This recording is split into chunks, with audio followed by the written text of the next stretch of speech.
తలంచవాగా ఏ నరం కొంచెం లాగింది అయిపోయి అంటాడు. సిరి చోరు అట్ట అయిపోతాం మనం అని. అందుగురించి నా ప్రాణమా యెహోవాను సన్నుతించుము, ఆయన చేసిన ఉప్పు కారమా. చేతులు ఎత్తండి, గట్టిగా స్తోత్రం చెప్పండి సార్. ఇంకో మాట చెప్పనండి, దేవా నీవు నన్ను బ్రతికించును, నేను నిన్ను స్తుతిస్తా. 2 సంవత్సరాలు కరోనాలో కోట్ల మంది ఆకులు రాలంటే రాలిపోయాడండి. గాన గంధర్వుడైన బాలసుబ్రహ్మణ్యం గారికి భూమి మీద ఉన్న ప్రతి వైద్యాలు ఉపయోగించారు, వెళ్ళిపోయాడు. పెద్ద పోటుగతివో పెద్ద పోటుగా ఉన్న నువ్వు నేను ఇప్పుడు వరకు బ్రతుకున్నామంటే ఆయన కృపలో దాసాడు. చెప్పడమట గట్టిగా స్తోత్రం చెప్పండి సార్. అది మరణము గెలసిన యేసు,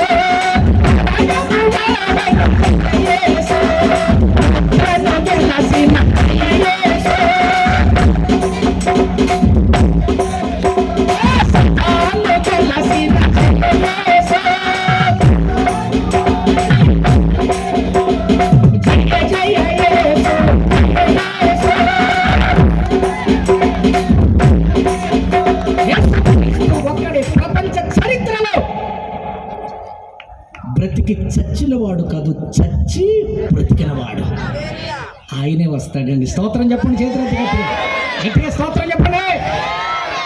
ఏజే మ్యాచెస్ అయ్యారండి, ఏలూరులో గొప్ప సేవకుడు అండి అయ్యా. ఆయన కాళ్ళు ఒత్తి నేను వాక్యం నేర్చుకున్నాడు, మహానుభావుడు అండి ఏజే మ్యాచెస్ గారండి. కేరళ నుంచి వచ్చి తెలుగు నేర్చుకుని అద్భుతమైన సువార్త ప్రకటించిన మహాగణుడు. అయ్యగారు ఏం చెప్పారో తెలుసండి, తప్పు అయితే అయ్యగారిదే తప్పు. అయ్యగారు నాతో చెప్పాడు, నేను మీతో చెప్తున్నా.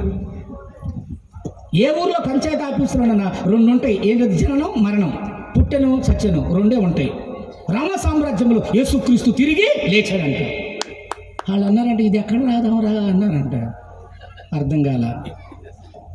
జననం మరణం, రామ సామ్రాజ్యం యేసుక్రీస్తు మరణించి తిరిగి లేచాడు, 2 పట్టీలు ఉంటాయిగా, మరి ఇది ఎక్కడ రాదాం అంటే వాళ్ళు అన్నారంట, 3వ పట్టి పెట్టరా అన్నారంట. ఆ 3వ పట్టి పెట్టి ఒకటేసి ప్రభు అయిన యేసు తిరిగి లేచను అని రాశారంట. ఇప్పుడు వరకు ఒక పేరే ఉంది, ఈ ఊళ్ళో ఎగలేదు కాబట్టి ఇంకో 2వ పేరు ఎక్కాలంటే ఆర్భాటముతోను ప్రధానతోత శబ్దముతోను దేవుని బోధతోను పరలోకం నుండి ప్రభు దిగి వచ్చును, క్రీస్తు నందుండి మృతులైన వారు మొదట, అప్పుడు వరకే ఒక పేరే ఉంటుంది. చప్పలు కొట్టేసే దేవునికి స్తోత్రం చెప్పండి. హల్లెలూయా.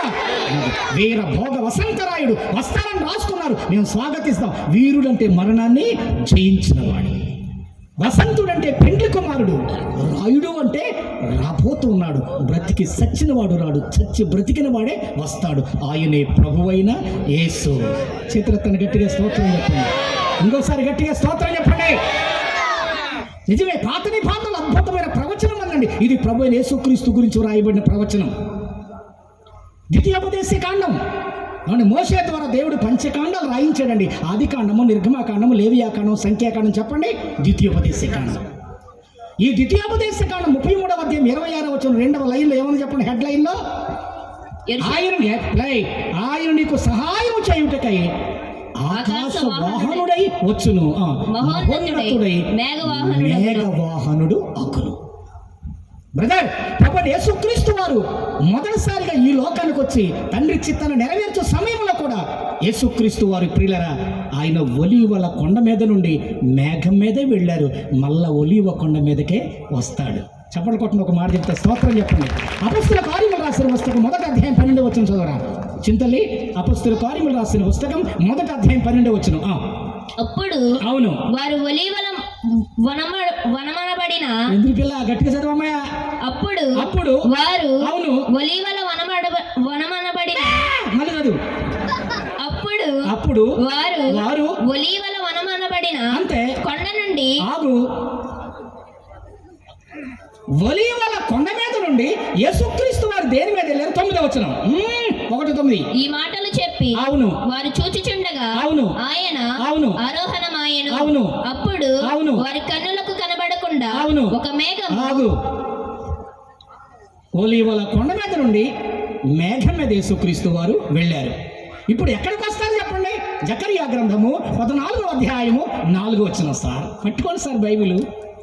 జకరియా గ్రంథము 14వ అధ్యాయము 4వ వచనంలో ఆయన ఎక్కడికి వస్తారు చెప్పండి? ఆ దినమున యెరూషలేము ఎదుట తూర్పు తట్టున ఉన్న ఒలీవ కొండ మీద అవును ఆయన అవును పాదములుంచగా చప్పట్లు ఒ-